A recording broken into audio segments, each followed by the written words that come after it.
corações estão aquecidos, mais do que antes, né? Fiquemos em pé, nos coloquemos em pé ao som da música, para que possamos louvar mais uma vez a Deus através das nossas vozes, com a música medley.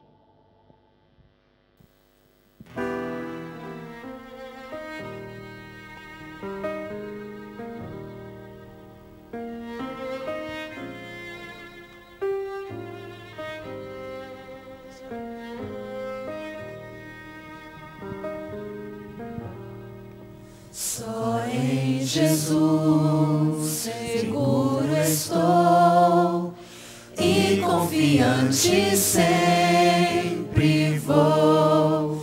Ele é a paz no coração, é minha luz na escuridão. Ele é a fonte de poder, a sua força faz vencer, e nessa rocha eu estarei, sempre firmado até morrer. Só em Jesus que se entregou em sacrifício por amor, desceu do céu pra resgatar, veio tomar o meu lugar.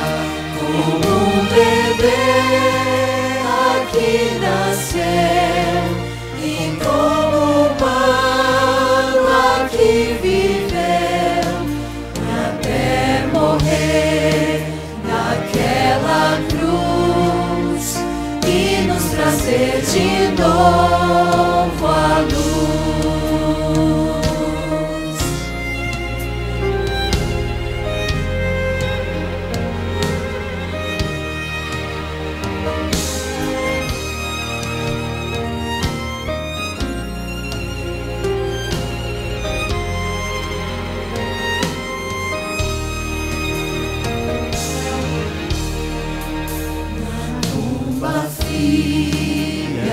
Ele jaz, nenhuma esperança mais. Um anjo veio, a porta abriu, ele da morte ressurgiu, e em vitória ergue as mãos, quebrados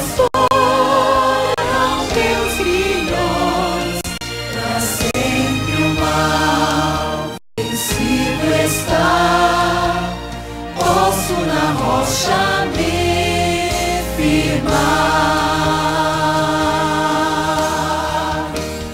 A minha fé e o meu amor, firmados já na rocha estão, firmados sim na rocha estão.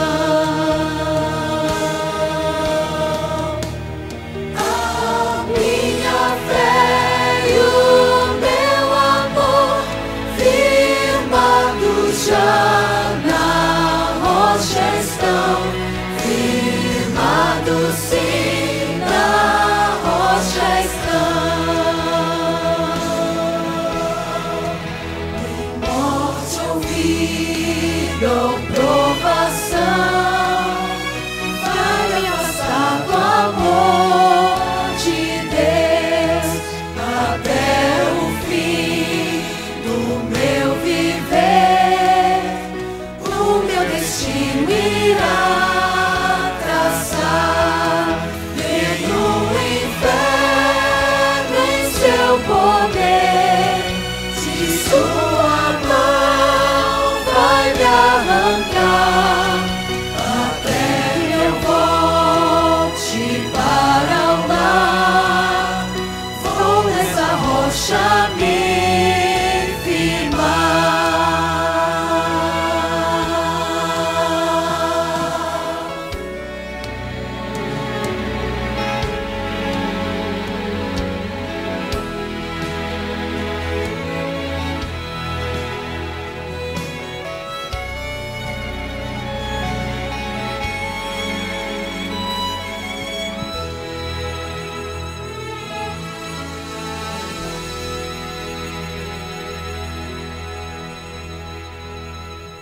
Amém. Podei-vos assentar.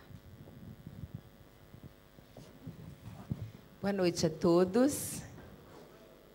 Cumprimente quem está pertinho de você. Desejo uma boa noite na casa do Senhor. Esses momentos são dedicados à oração. E nada melhor do que nós fazermos oração com o coração agradecido a Deus. Eu quero convidar vocês para abrirem a Bíblia. Não vai ser uma pregação, é só um texto para nós meditarmos nesses momentos de oração. Isaías, capítulo 55. Eu vou esperar que todos abram. Isaías, capítulo 55. Eu vou ler numa versão atualizada, capítulo 55, versículo 1 em diante. Eu vou esperar que todos achem na sua Bíblia, para que nós possamos juntos fazer a leitura, né? Vocês fazem a leitura individualmente, em silêncio, e eu vou ler aqui da frente. Versículo 1 do capítulo 55 diz assim: O Senhor Deus diz: escutem os que têm sede, venham beber água. Venham os que não têm dinheiro, comprem comida e comam. Venham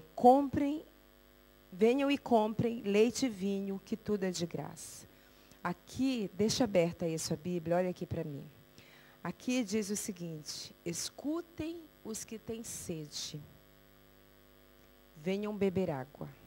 A nossa maior necessidade, nós temos a necessidade de água muito mais que de comida, com mais frequência. Podemos ficar um mês sem comer e não morrer, mas não podemos ficar, talvez, no máximo uma semana sem água. A Bíblia diz que aquele que tem sede e aquele que tem fome, esse deve vir beber e comer, representando a salvação. Nós estamos aqui hoje reunidos, e aqueles que estão nos acompanhando também pela internet, nós estamos reunidos porque nós temos sede. Sede da palavra de Deus, sede da graça de Deus, sede e fome do evangelho da salvação. Essa é a nossa sede, a nossa fome. Por isso que nós estamos aqui. Só que hoje nós vamos ter um pedido especial. Todo ser humano tem sede e fome. Alguns têm, mas não reconhecem que têm. Tentam saciar sua sede e sua fome de diversas maneiras. Mas a Bíblia diz assim, no verso 2: por que vocês gastam dinheiro com o que não é comida? Por que gastam o seu salário com coisas que não matam a fome? Né? Isso aqui, dentro da questão espiritual, a Bíblia está dizendo assim: vocês não matam a fome de vocês espiritual, a sede espiritual de vocês, porque vocês gastam o dinheiro naquilo que não é pão e naquilo que não é água. Vocês gastam naquilo que não alimenta e naquilo que não mata a sede. O nosso momento de oração agora, ele vai ser no seguinte sentido. No sentido de nós pedirmos a Deus que nós gastemos do nosso tempo, da nossa energia, dos nossos recursos, naquilo que satisfaz a nossa alma. Se eu vou no comércio, se eu vou no mercado e eu compro um biscoito qualquer, não um biscoito integral, e eu estou gastando dinheiro naquilo que não satisfaz. Mas se eu compro uma fruta, aquela fruta vai me trazer alimentação, nutrição, vai matar a minha sede, a minha fome, vai saciar e vai me dar os nutrientes. Então, por que a nossa vida espiritual ela não é mais completa? Porque a gente, às vezes, não sabe gastar o nosso tempo, os nossos recursos, a nossa vida com aquilo que verdadeiramente satisfaz. Então, agora nós vamos fechar os olhos, assentados como vocês estão, eu vou me sentar também, e vamos pedir de Deus: Senhor, me dá sabedoria para gastar o meu tempo, os meus recursos, naquilo que satisfaz. Satisfaz a minha sede espiritual, Senhor, satisfaz a minha fome espiritual. Me dê sabedoria para gastar o dinheiro naquilo que é pão e naquilo que é leite, naquilo que é água, naquilo que satisfaz. Vamos fechar os olhos individualmente vamos orar a Deus.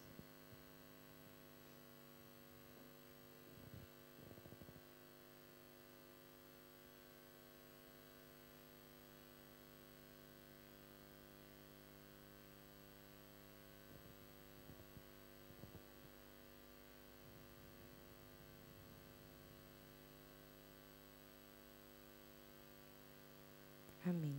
Na tua presença, Senhor, estamos pedindo sabedoria, Senhor, para aceitarmos a tua graça, que vem, Senhor, do alto, vem do céu, para satisfazer, Senhor, a nossa vida espiritual, para tirar, Senhor, toda crise existencial que algum de nós possa ter aqui nesta noite, ou dentro desta igreja, ou na sua casa, aqueles que nos estão assistindo pela internet.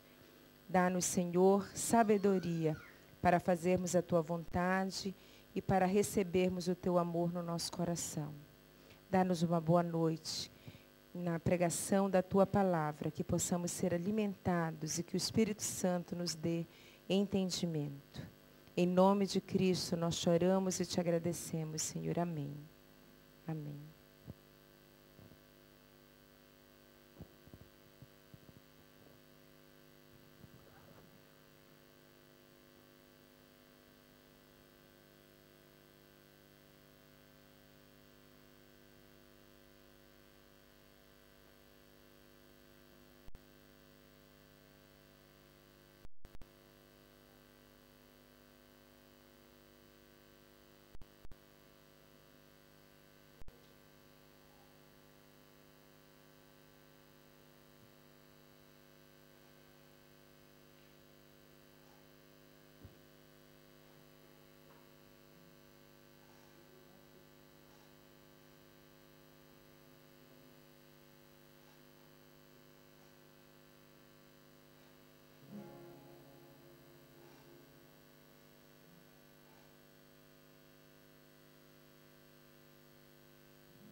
Amazing love, what else shall I need?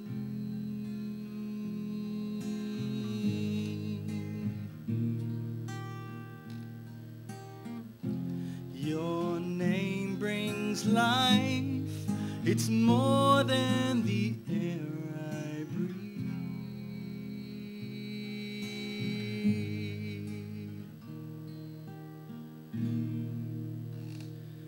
And I found myself in you.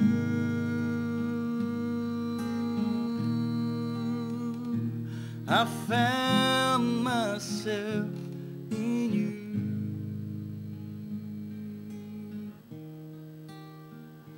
I found myself in you.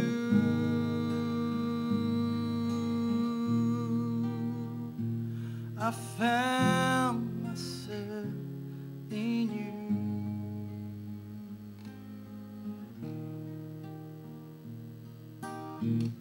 My world was changed when your life you gave for me.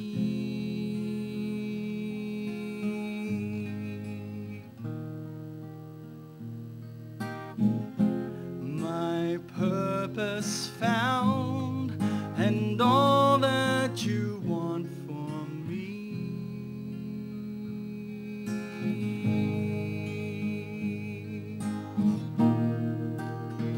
And I found myself in you.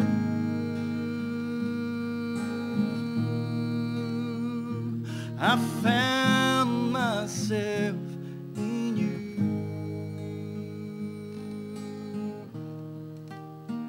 Yes, I found myself in you.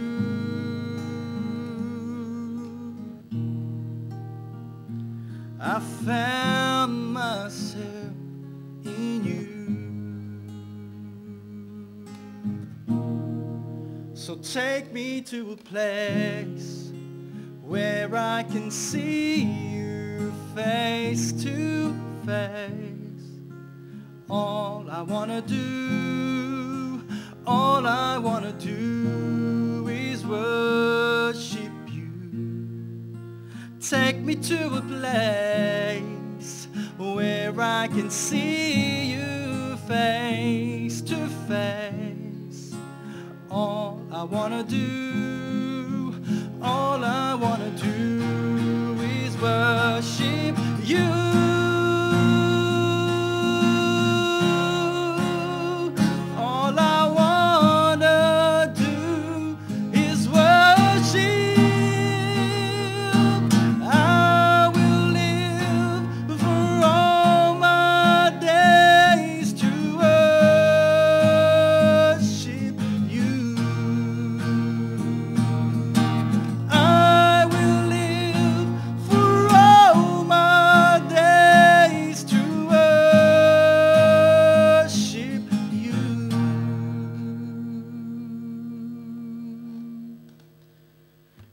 I found myself in you.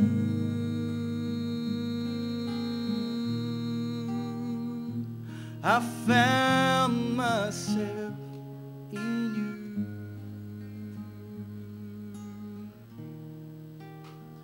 Yes, I found myself in you.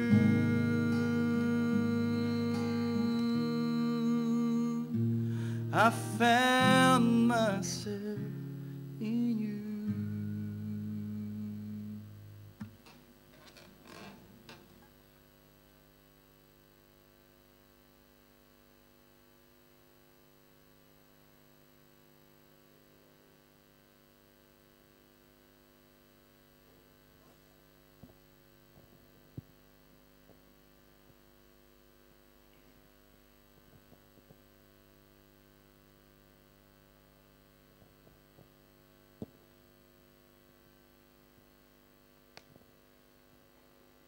Boa noite. Tudo bem com vocês? Eu tive um dia muito lindo hoje. Opa, e beleza. Pode deixar assim isso. Minha voz fica mais bonita assim. Dá até vontade de cantar também. I find myself in you. Não, Marcelo. Poxa, eu estava até me animando aqui. Que pena. Nós tivemos um dia muito lindo hoje, fomos visitar alguns lugares da cidade, lugares maravilhosos, estamos muito felizes. Vamos abrir a Bíblia para o estudo dessa noite. Por favor, abra sua Bíblia no Evangelho de São João. Espero que ninguém se ofenda eu estar pregando sem gravata hoje. É que já tem gente ali me olhando assim, né? Nós saímos de casa cedo e saímos já com a roupa pronta para vir para a igreja à noite. E eu simplesmente esqueci de pegar a gravata. Hoje à noite foi que percebi isso. Mas eu acho que não vai interferir na pregação. Não vai não, né? Vai não, isso. Tem coisas mais importantes, né? Embora não seja meu costume pregar sem gravata. A gente desenvolve esse costume. Eu mesmo fico sentindo falta, assim. Mas espero que isso não agrida ninguém. Abra sua Bíblia no Evangelho de São João. Evangelho de São João, capítulo 8. Esta é a terceira vez, se eu não me engano, que nós estamos abrindo a Bíblia no Evangelho de São João, esta semana. No sábado, nós falamos sobre São João, capítulo 5, a cura de um paralítico.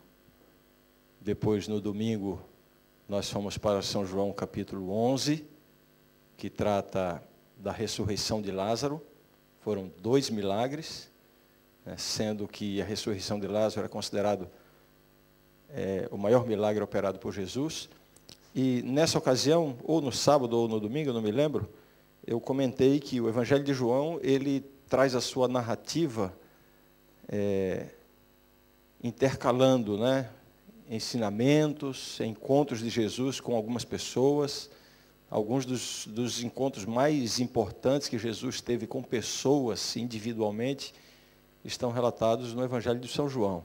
Quem não se lembra, por exemplo, de Nicodemos?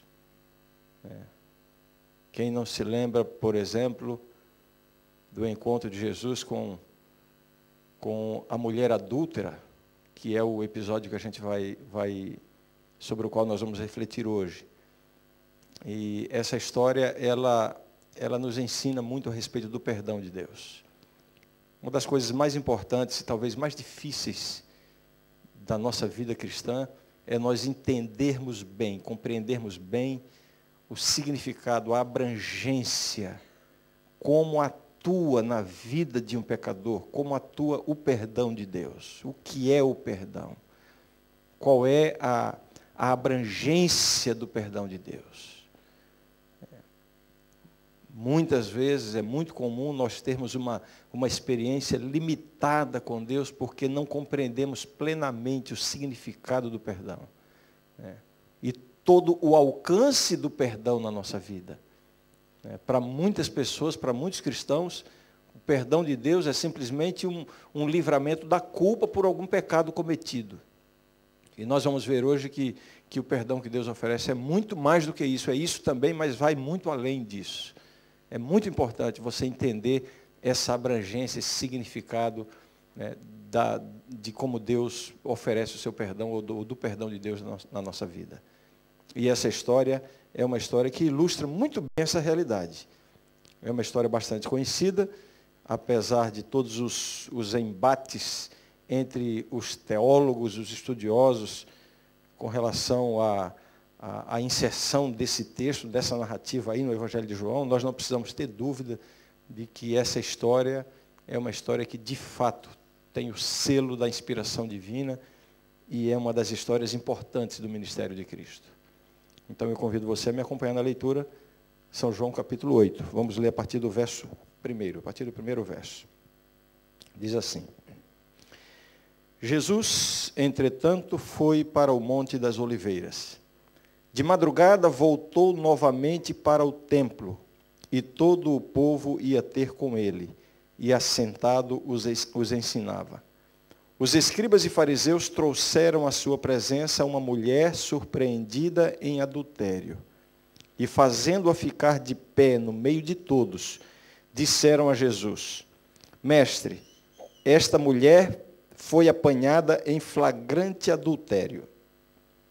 E na lei nos mandou Moisés que tais mulheres sejam apedrejadas. Tu, pois, que dizes? Isto diziam eles, tentando-o, para terem de que o acusar. Mas Jesus, inclinando-se, escrevia na terra com o dedo. Como insistissem na pergunta, Jesus se levantou e lhes disse: Aquele que dentre vós estiver sem pecado, seja o primeiro que lhe atire a pedra. E tornando a inclinar-se, continuou a escrever no chão. Mas, ouvindo eles esta resposta, e acusados pela própria consciência, foram se retirando um por um, a começar pelos mais velhos até aos últimos, ficando só Jesus e a mulher no meio onde estava. Erguendo-se Jesus e não vendo a ninguém mais além da mulher, perguntou-lhe: Mulher, onde estão aqueles teus acusadores? Ninguém te condenou? Respondeu ela: Ninguém, Senhor. Então lhe disse Jesus: Nem eu tampouco te condeno. Vai e não peques mais. Permaneça com a sua Bíblia aberta aí. Aqui está essa história, uma história muito dramática, uma história que traz alguns elementos muito interessantes e até curiosos. Eu quero, rapidamente aqui, vou tentar ser rápido, destacar 4 fatos significativos nessa história. Não sei se você ficou atento para os detalhes da narrativa, mas, sem dúvida nenhuma, essa história, ela apresenta pelo menos 4 fatos importantes e significativos que estão presentes na narrativa. primeiro fato significativo a gente vê no verso 3, né? Os escribas e fariseus trouxeram à sua presença uma mulher surpreendida em adultério. Primeiro fato significativo, trouxeram somente a mulher. Se ela foi surpreendida em adultério, ninguém adultera sozinho. Tinha um homem na história. Tinha ou não tinha? E cadê o homem? Cadê o homem? Não trouxeram o homem. Trouxeram somente a mulher. Isso é significativo. Isso denuncia a intenção, a má intenção deles. Denuncia o sentimento que eles tinham. Na verdade, o sentimento deles, eles não estavam de fato preocupados com o pecado em si. Este fato, o fato de terem trazido revela que eles não estavam de fato preocupados com o pecado da mulher. Eles queriam somente um pretexto para colocar Jesus numa situação difícil. Escribas e fariseus, essa é uma atitude típica dessa categoria de fariseus, dos antigos e dos modernos. A palavra fariseu se tornou um adjetivo que identifica pessoas com esse tipo de sentimento. Aquelas pessoas que querem resolver o pecado dentro da igreja matando os pecadores. Tem gente que é assim. Tem gente que, ao se deparar com o pecado na igreja, não transparecem ou não demonstram nenhuma preocupação com o pecador. Estão simplesmente pensando em purificar a igreja do pecado. E para isso, agem no sentido de matar os pecadores. Se não matar fisicamente, pelo menos matar moralmente. É a atitude dos fariseus modernos. São pessoas que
que qualquer resposta que Jesus desse,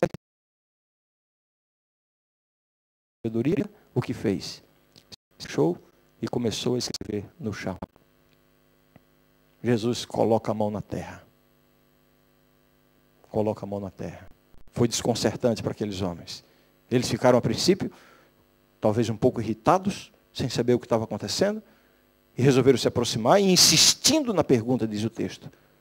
É como se eles estivessem dizendo assim, mas você não está ouvindo o que a gente está falando? Essa mulher foi pega em adultério. Vamos apedrejá-la ou não vamos apedrejá-la? E foram se aproximando para ver o que Jesus estava escrevendo no chão. E quando eles foram se aproximando e começaram a ver o que Jesus estava escrevendo no chão, então eles foram acusados pela própria consciência. O que eles viram no chão? O que eles viram no chão? A denúncia da sua própria vida de pecado, cada um deles. É significativo isso, Jesus escrevendo na terra. Em toda a Bíblia nós encontramos 4 vezes em que Deus aparece escrevendo. Será que alguém me ajuda a lembrar das 4 vezes em que Deus aparece escrevendo? A primeira delas, no Sinai, escrevendo a sua lei em tábuas de pedra. A segunda vez, a mão na parede de Belsazar. Você se lembra da história? Esta é a terceira vez, Jesus escrevendo na terra. E aqui a gente vê o contraste, né? Deus escreve a sua lei, isso é uma coisa tão comentada pelos pregadores ao longo dos séculos. Para escrever a sua lei, Jesus o fez em tábuas de pedra. A perpetuidade da lei. Quando Jesus escreve os pecados dos homens, escreve na areia, na terra, facilmente podem ser apagados. E há mais uma ocasião em que a Bíblia fala de Deus escrevendo. Quem se lembra? O Espírito Santo escrevendo a lei de Deus em nosso coração. Em nosso coração. 4 vezes Deus aparece escrevendo. Aqui está Jesus, colocando a mão na terra. É significativo. O Deus Criador dos céus e da terra se abaixa e põe a mão no chão. E esta não é a primeira vez que nós vemos na Bíblia Deus colocando as mãos no barro, na terra. Lá no Éden, Deus coloca a mão na terra para criar um homem inocente. Aqui, Jesus coloca a mão na terra para salvar uma mulher pecadora. É significativo este fato. E a pergunta que paira na mente de qualquer leitor da Bíblia diante desse texto: o que de fato Jesus escreveu? O que Jesus escreveu? Isso tem sido especulado e comentado ao longo dos séculos, ao longo da história da igreja cristã. O que Jesus escreveu? Pela narração, sabemos que o que Jesus escreveu estava relacionado com a vida das pessoas que estavam acusando a mulher. Mas como é que ele fez isso? Será que ele fez isso nominalmente? Colocou lá o nome, lá, o João, pecado tal, tal, tal e tal. Antônio, pecado tal e tal e tal. Será que foi assim? Ou será que ele só escreveu o nome de cada um e cada um, quando olhou ali, já pensou assim: puxa, ele sabe da minha vida. E cada um olhou e viu ali a descrição do seu pecado e cada um identificou a si mesmo. O que é certo é que Jesus, escrevendo na terra, Jesus denunciou a vida de pecados de cada um daqueles homens, de cada uma daquelas pessoas. E o texto nos diz, eles viram aquilo. Que foi a atitude deles? Qual foi a atitude? Saíram. Eu tenho um texto de Ellen White em que ela comenta o que Jesus escreveu. O que Jesus escreveu. Está no livro Desejado de Todas as Nações, página 324. Ao seguir, fixaram a areia aos seus pés. E transmudou-se semblante. Ali, traçados perante eles, achavam-se os criminosos segredos de sua própria vida. Uau! Quando cada um olhou, fez o quê? Começou a sair. E aqui vem o terceiro fato significativo. Eu estou falando de 4 fatos significativos dessa história. O primeiro fato significativo é que eles trouxeram somente a mulher. Cadê o homem? Isso denuncia a má intenção deles. O segundo fato significativo, Jesus escreve no chão. Jesus escreve na terra.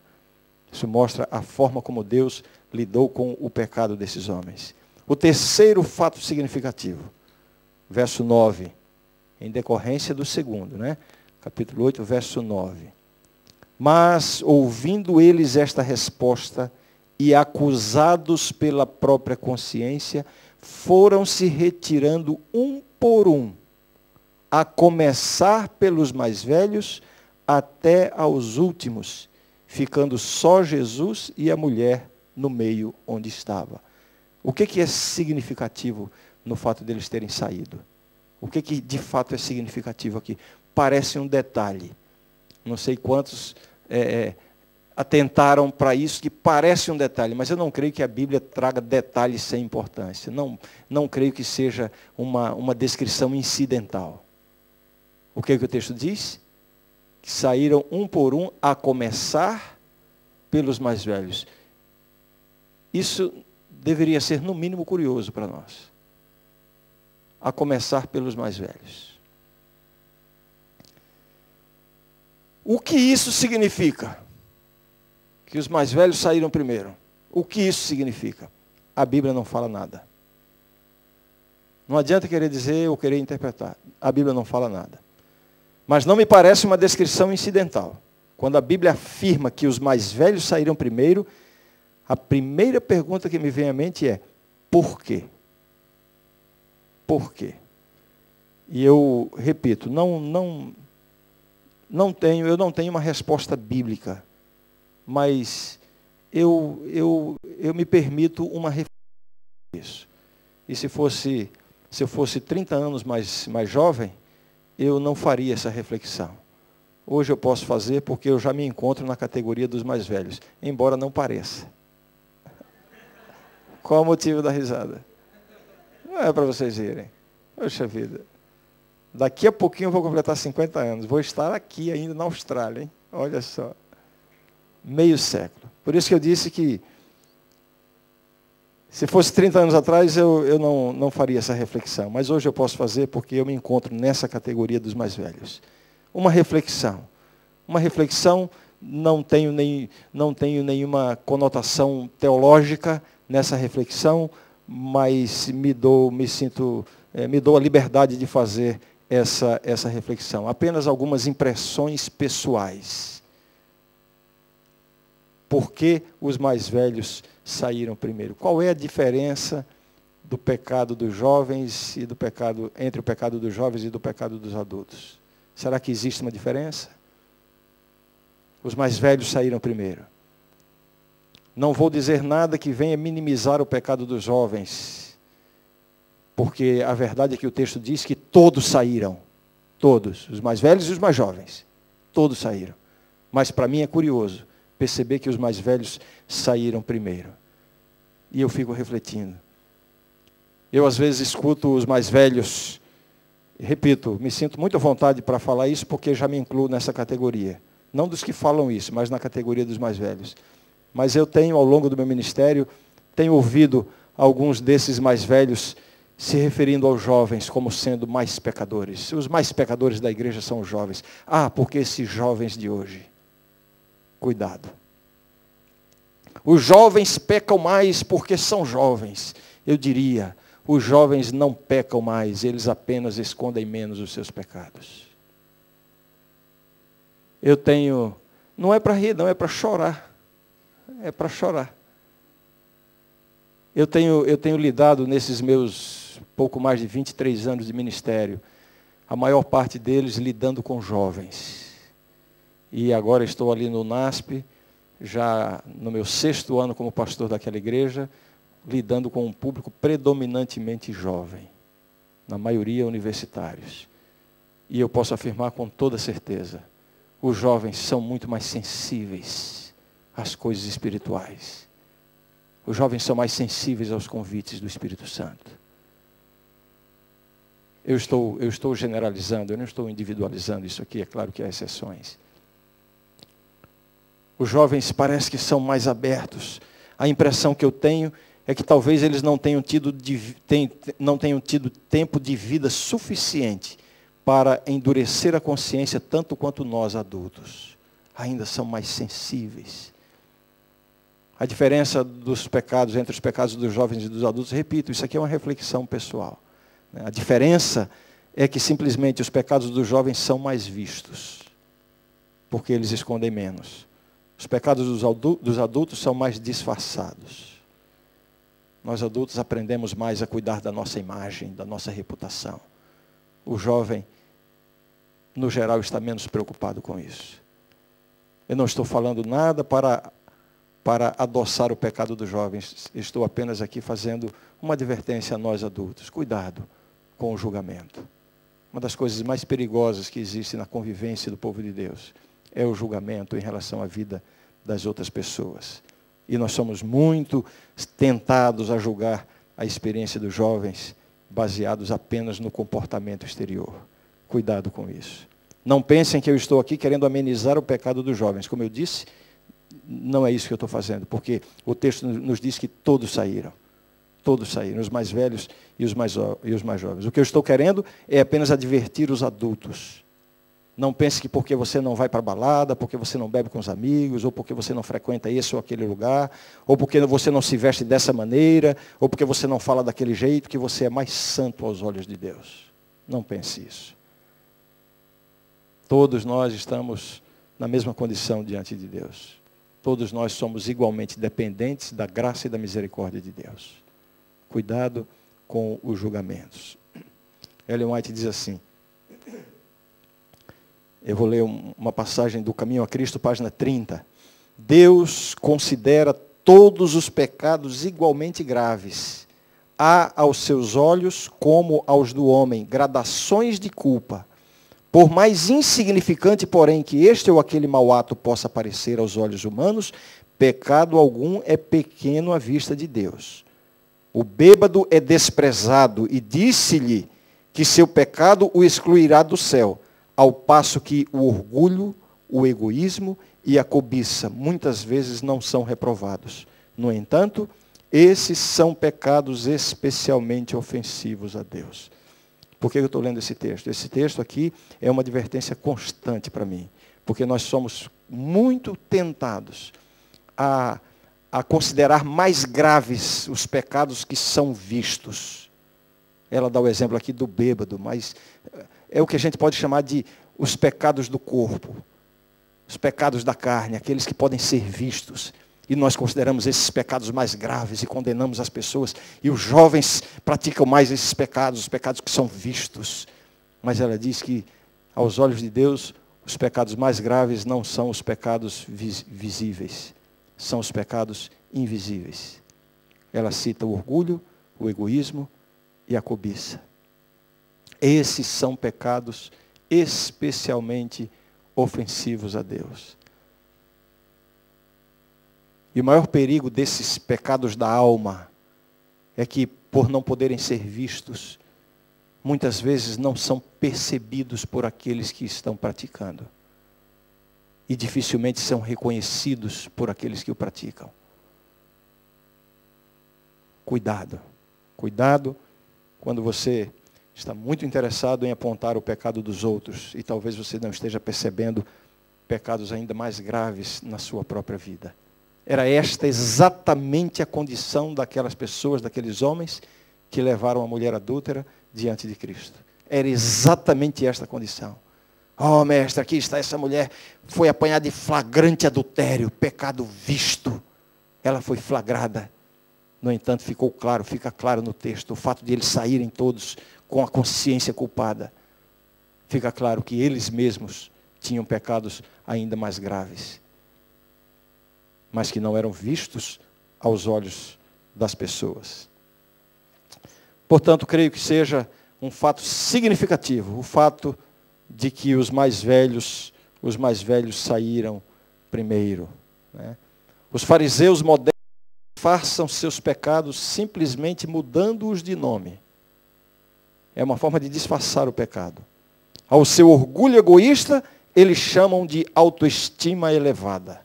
A sua crueldade chamam de justiça.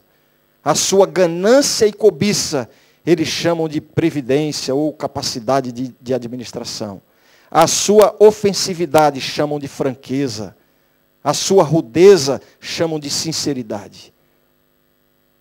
Pecados grotescos que são travestidos de virtudes.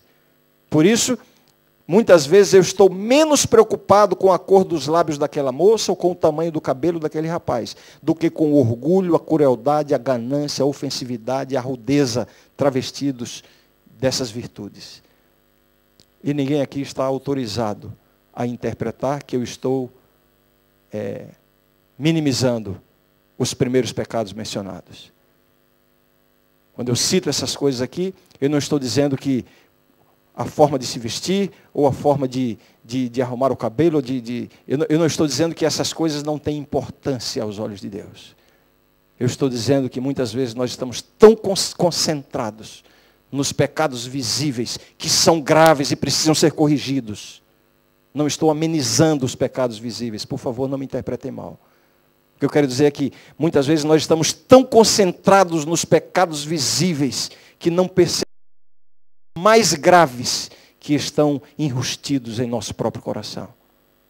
Esses pecados que são especialmente ofensivos a Deus. Era esta exatamente a atitude e a condição desses homens que foram levar esta mulher pecadora diante de Cristo. Estou falando de 4 fatos importantes da história. Apenas para você manter a linha de pensamento. O primeiro fato significativo, trouxeram apenas. O segundo fato significativo, Jesus escreve no chão. O terceiro fato significativo, os mais velhos saíram primeiro. E cada um desses fatos nos revela coisas importantes da história. E finalmente, o quarto fato significativo dessa história, e talvez seja o mais significativo de todos, está no verso 11, finalzinho da história. Capítulo 8, verso 11. Respondeu ela, ninguém, Senhor. Então lhe disse Jesus, nem eu tampouco te condeno. Vai, peques mais. Aqui está o fato significativo, qual é? A dupla declaração de Cristo. Eu também não te condeno. Vai e não peques mais.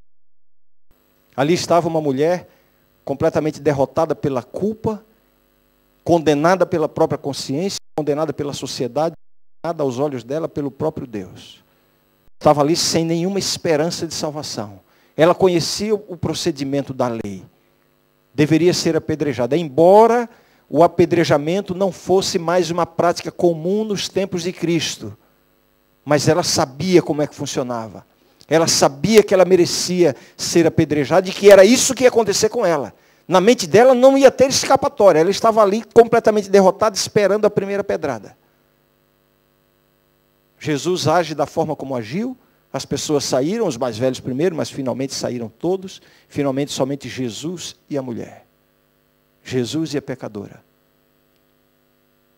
Aquele unicamente que poderia condenar, por ser plenamente inocente, é exatamente o que diz, eu não te condeno. Vai e não peques mais.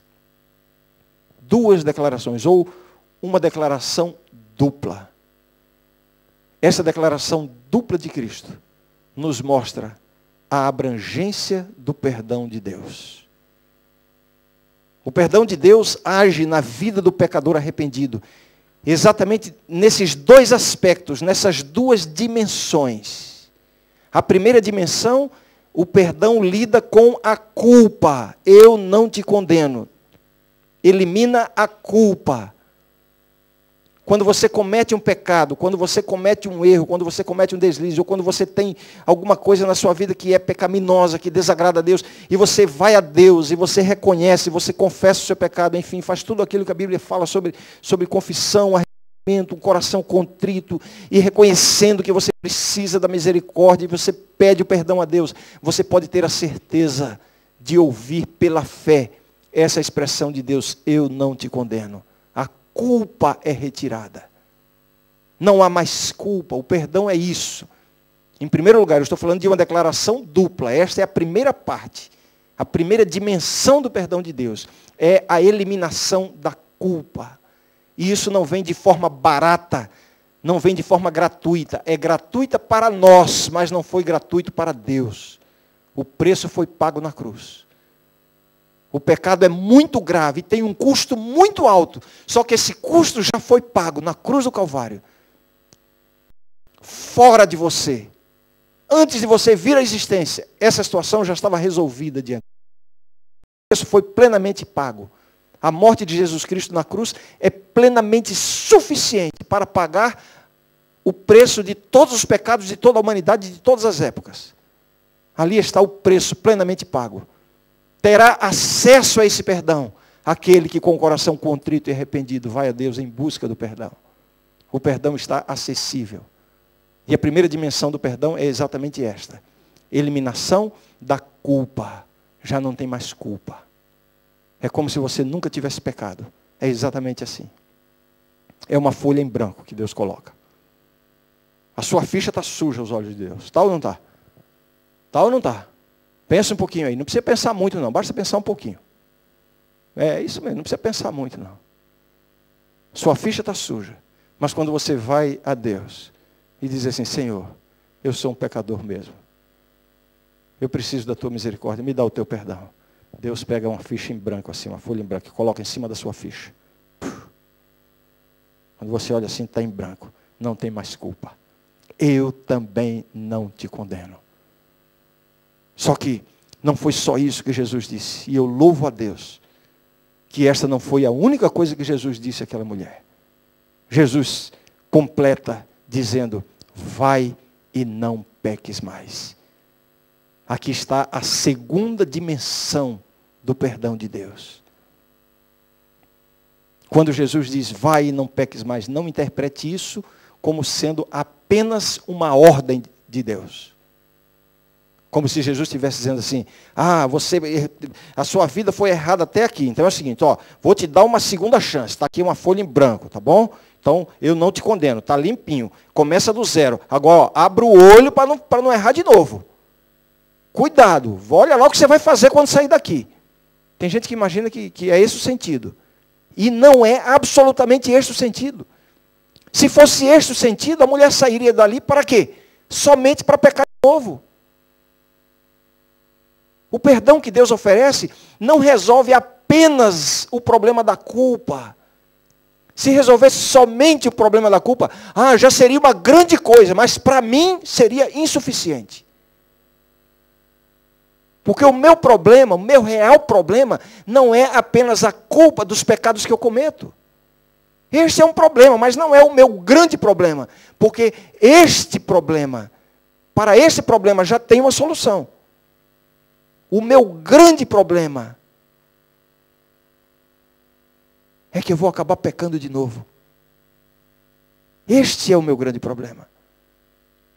O meu grande problema é a tendência para pecar de novo. E quando Jesus diz assim: vai e não peques mais, repito, antes de ser uma ordem, é uma promessa. Aliás, cada ordem de Deus é em si mesma uma promessa de capacitação para obedecer a ordem. Quando Deus diz assim: não adulterarás, não furtarás, honra teu pai e tua mãe, não são apenas ordens secas. Muito mais do que isso, são promessas de capacitação para aquele que se apegar a Deus, ao poder de Deus. Este vai receber a capacitação para obedecer esta ordem. Então, quando Jesus diz: vai e não peques mais, é como se Jesus estivesse dizendo assim: minha filha, está aqui, eu não te condeno. E sabe de uma coisa? Se você se mantiver em comunhão comigo, eu vou capacitar você a ter uma vida de pureza e de vitória sobre o pecado. Aqui está a segunda dimensão do perdão de Deus. Perdão não é apenas eliminação da culpa. Perdão envolve também poder para vencer o pecado.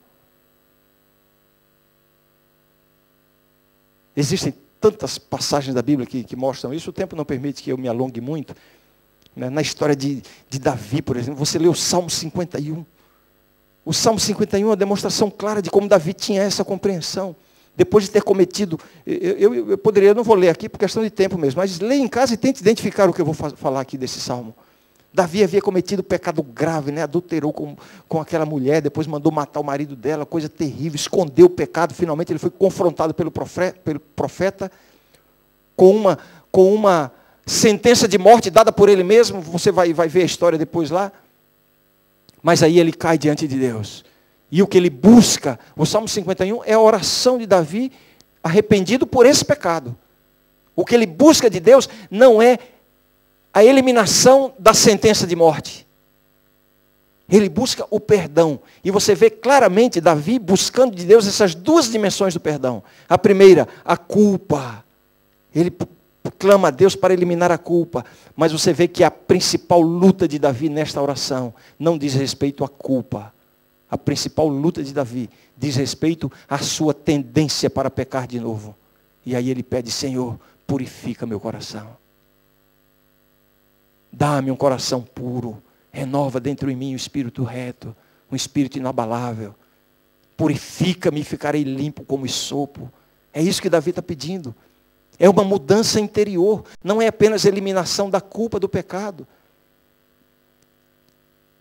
São João tem uma visão muito clara disso também. O mesmo João que escreveu o Evangelho, lá na sua carta, ele diz assim: se confessarmos os nossos pecados, Ele é fiel e justo. Para quê? Duas coisas: para nos perdoar os pecados e para nos purificar de toda injustiça. As duas dimensões do perdão. A primeira dimensão é o perdão em si, a eliminação da culpa. Mas a segunda dimensão, o quê? É esta purificação interior. É isso que Deus oferece. Deus não quer lidar apenas com a culpa dos seus erros. E eu digo mais: o problema da culpa se resolve assim, ó, num piscar de olhos. Confessou, pediu perdão, coração sincero, está perdoado. Aí você passa um dia inteiro assim, você levanta de manhã e diz assim: puxa, hoje eu quero ter um dia abençoado, eu quero ter um dia de vitória. E você faz aquele plano de não perder a paciência com ninguém, de não xingar ninguém, de se manter puro. E você sai de manhã para o trabalho, e você vai conseguindo e tal. Aí chega no fim do dia, alguém dá uma fechada em você no trânsito. E aí vem aquela raiva, aquela coisa, você tem vontade de matar o sujeito. Aí você chega em casa de noite arrasado, derrotado. Por quê? Fracassou. Seu dia fracassou. Seu propósito, qual era o seu propósito? Passar um dia em pé diante de Deus, sem deslizar, sem pecar. Mas aí quando você vai orar de noite, antes de dormir, onde é que você concentra a sua oração? Pelo menos 90% do tempo da oração está concentrado onde? Estão concentrados onde? No seu deslize. Você teve um dia inteiro de vitória. Um deslizezinho lá é suficiente para ocupar quase todo o seu tempo com Deus. Você percebe? Nós estamos tão concentrados na culpa. E eu estou dizendo que para resolver o problema da culpa não precisa de tempo. Precisa só de um coração contrito, uma confissão sincera. E o perdão é imediato. Você nem precisa tocar no assunto de novo. Pediu perdão aqui, aí no outro dia está lá você de novo. Ah, Senhor, lembra de ontem, Senhor, me perdoa. Aí de noite, na noite seguinte, ah, meu Deus, essa coisa que eu fiz ontem, me perdoa. Espera aí. A Bíblia diz que Deus lança os nossos pecados no fundo do oceano e você não deixa. Deus lança e você vai lá e traz de volta. Está aqui, Senhor, de novo. Aí Deus pega e joga lá, e você meia hora depois vai orar, traz lá do fundo e bota na mão de Deus de novo. É você que está trazendo o pecado à tona. A Bíblia diz que Deus perdoa e esquece. Deus esquece, mas de meia hora você fica relembrando a Deus. Não é isso que você faz? Pare com isso. O problema da culpa, você resolve, confessou, pediu perdão, está resolvido. Agora, você quer lutar com Deus por causa desse pecado? Lute com Deus. Não na direção da culpa. A culpa está resolvida. Lute com Deus para vencer a tendência. Essa deve ser a luta. A minha luta não é porque eu xinguei o cara no trânsito. Já pedi perdão, estou perdoado. A minha luta é, Senhor, transforma meu coração. Eu quero ser manso e humilde de coração. Esquece o cara de ontem, esquece.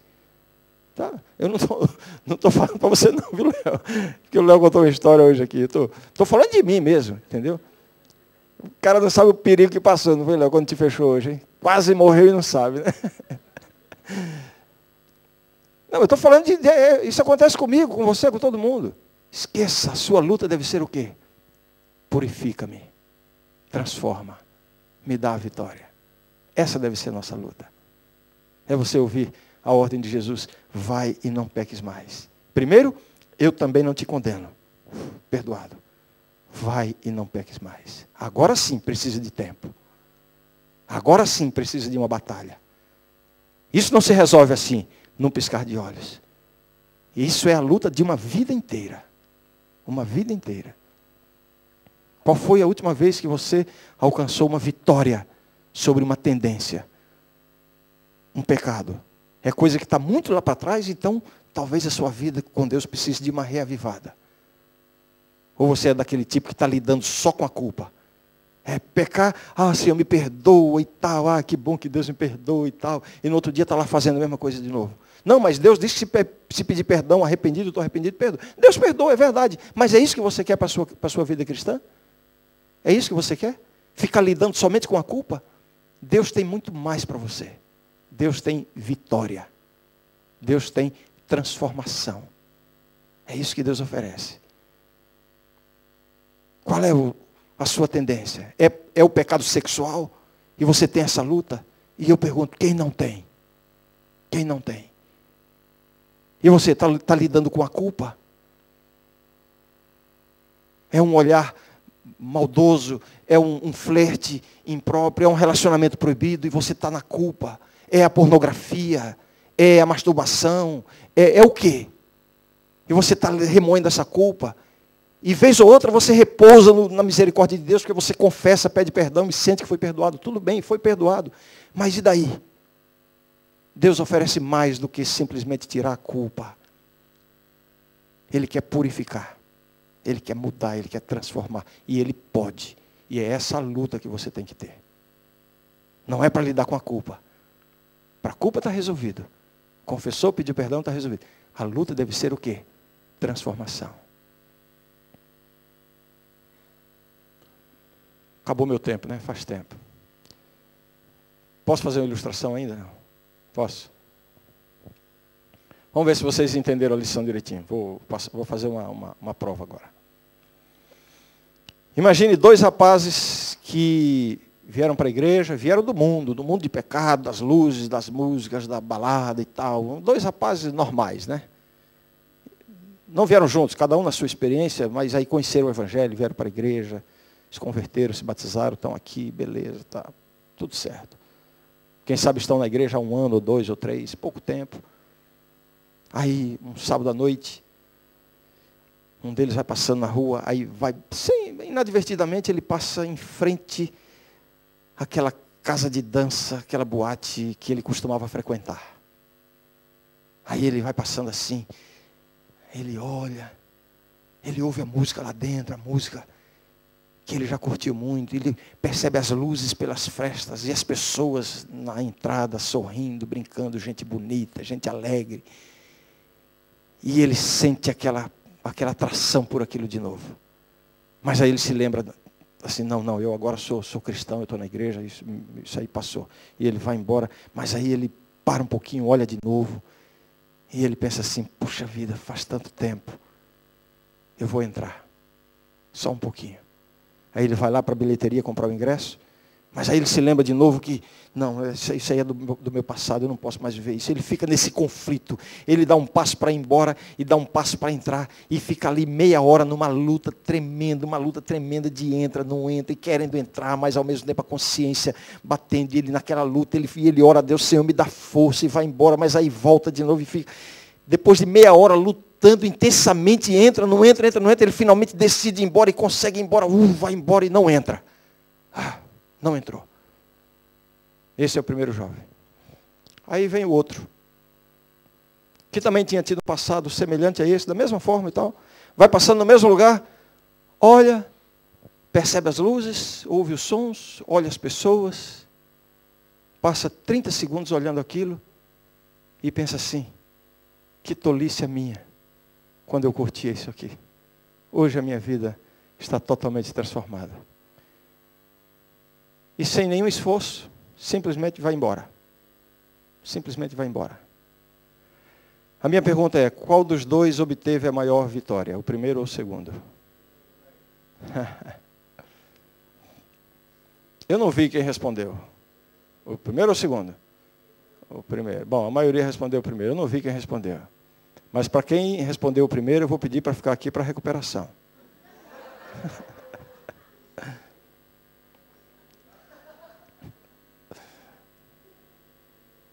Vejam só. Eu estou indo exatamente nessa nossa tendência de julgar a nossa vitória pelo comportamento. Simplesmente pelo comportamento. Ah, a vitória do primeiro foi maior porque ele teve uma luta maior, ele batalhou mais e foi difícil para ele e ele foi embora. A vitória do segundo foi muito maior. O primeiro venceu somente no comportamento, mas não venceu na tendência. Quem garante que no sábado seguinte ele vai vencer de novo? A tendência está lá dentro. A inclinação para esse pecado não foi vencida, nem um pouquinho. Tanto que ele precisou lutar muito para não entrar na boate naquela noite. Porque a inclinação para entrar está lá dentro quase do mesmo jeito que estava antes dele vir para a igreja. A vitória dele está muito longe de ser completa. Já o segundo não. O segundo não sentiu mais nem vontade de entrar. Significa que essa tendência para esse pecado já foi totalmente tirada do seu coração. Ele já foi purificado desse pecado. Uma vitória completa. Ele nem precisou lutar. Percebe? É essa transformação que Deus oferece. A transformação não é alguém provocar você e você ficar louco querendo matar o sujeito e puxar uma faca, dar um tiro nele, mas você resiste, não mata e vai embora. Puxa, eu sou um cristão vitorioso. Não. A vitória é quando alguém ofender você e você conseguir encarar com tranquilidade. Sem perder a paciência. Uma vitória completa. Não tem mais a tendência. Eu não creio. Não preciso nem buscar água, que eu já estou terminando.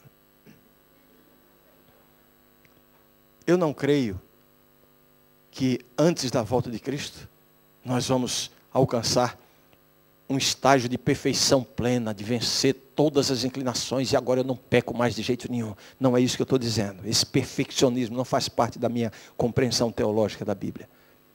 Mas uma coisa eu afirmo. Deus oferece vitória. Vitória. Muito mais do que simplesmente apagar a culpa pelo seu erro.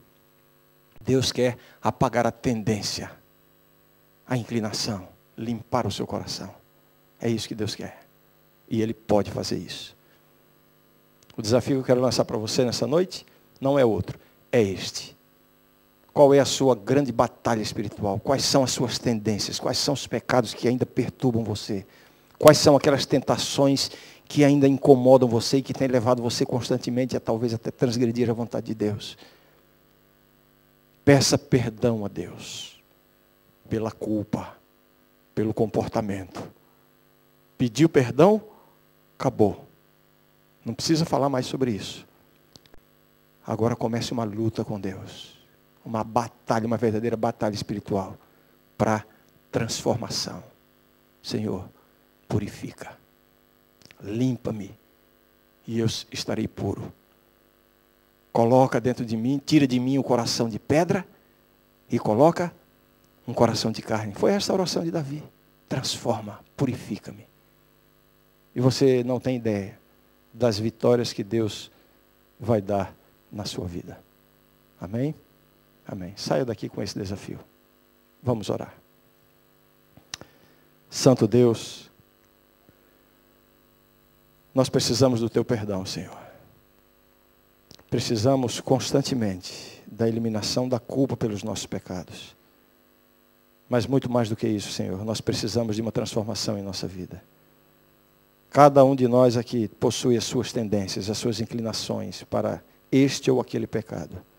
Dá-nos, Senhor, sensibilidade para discernirmos as nossas fraquezas. Que estejamos mais concentrados em nossas fraquezas do que nas fraquezas dos outros. E que assim busquemos de Ti uma transformação completa. Se há alguém aqui, Senhor, que está sendo derrotado por um vício, por um pecado, por uma tentação, leva essa pessoa desta noite aqui, Senhor, esta noite, leva essa pessoa para o início de uma grande vitória na sua vida. Que esta seja a experiência de cada um, em nome de Jesus. Amém. Amém.